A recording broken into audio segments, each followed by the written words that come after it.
Have you ever heard the name BlackRock? I bet you have. It's a name that gets thrown around all the time in conversations, in theories about who really runs the world. Well, today we're going to pull back that curtain. We're going to demystify this financial giant and see what's actually going on. I mean, it's this huge question, right? Is there some small, secret group of people pulling all the strings behind the scenes? Who's really in charge? You know, it's funny. When you start to follow the money, when you really dig into who owns what in our modern world, one name just keeps popping up, over and over and over again: BlackRock. So let's get right into it. What's the deal with this company? Are they really some kind of shadowy global elite running the world from behind a curtain? Or is the reality something else entirely? Okay, so if you go to their website, their official story is pretty simple. They call themselves the world's largest investment management firm. It was started back in 1988 by 8 guys, including their now famous CEO Larry Fink.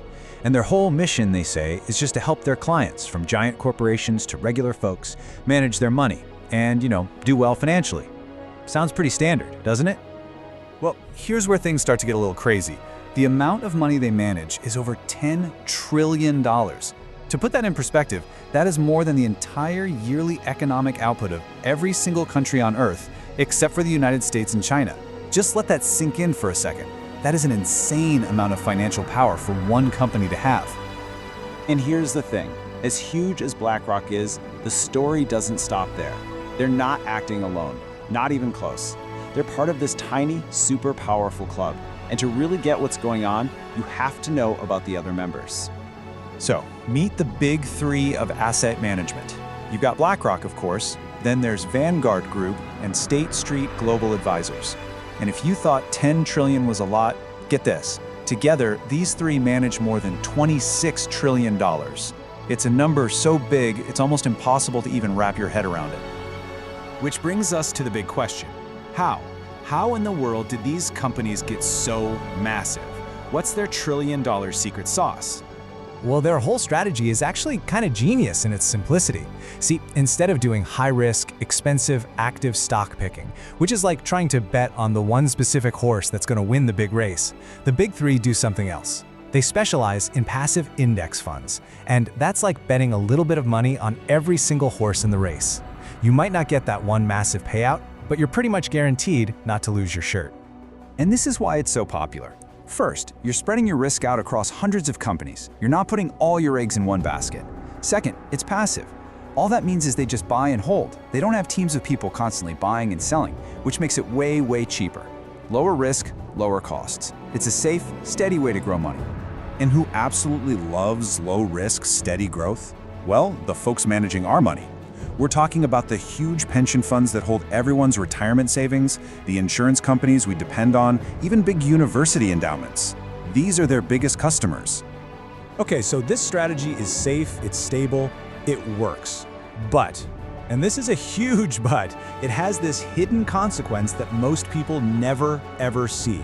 And it all boils down to the power that comes with ownership. All right, let's use a company everyone knows, like Amazon. So, BlackRock owns about 5.8% of Amazon stock. And you might be thinking, 5.8%, that's not a controlling stake. That's actually pretty small. But hold on. Here's the piece of the puzzle you're missing. Amazon has more than 6,800 different institutional shareholders, so that ownership is sliced up into thousands and thousands of tiny, tiny little pieces.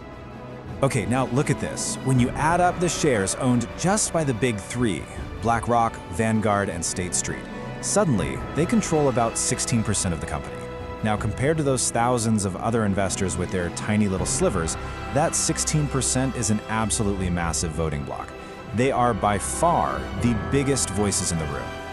And here's why that matters so much. Owning shares gives you votes. Votes on huge company decisions.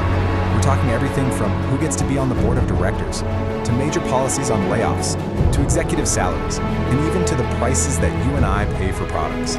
And this rabbit hole goes even deeper.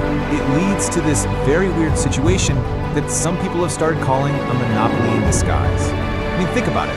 What happens when companies that are supposed to be competitors are owned by the exact same people? Just look at athletic apparel. BlackRock has huge stakes in Nike, and also in Adidas, and also in Lululemon, and also in Under Armour. These brands are supposed to be at each other's throats, right? Fiercely competing for every dollar we spend. But why would they aggressively slash prices to compete if it just hurts the bottom line of their biggest, most powerful share? This quote absolutely nails it. It's a kind of neo-monopoly. The companies don't have to merge because no matter which one you buy from, a big chunk of the profits goes right back to the same guys. The whole incentive to truly compete just melts away.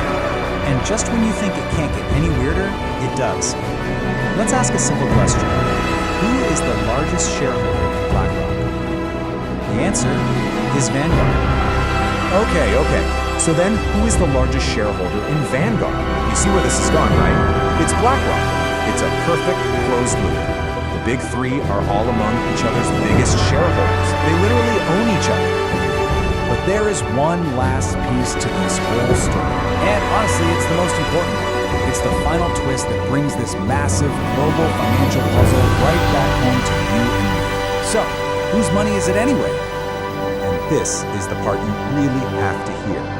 The trillions and trillions of dollars that give BlackRock and the big three all of this immense power, it's not actually their money. It's our money. It's the money from our retirement accounts, our 401ks, our insurance policies, our public pension funds. It's your dad's pension fund. So what are we supposed to make of all this? Is this system just an incredibly efficient financial machine built for stability and designed to protect everyone's retirement money? Or, by concentrating so much ownership and power in the hands of three firms that are all connected, have we accidentally created a hidden threat to real competition and the health of the entire global economy? That, my friends, is the $10 trillion question.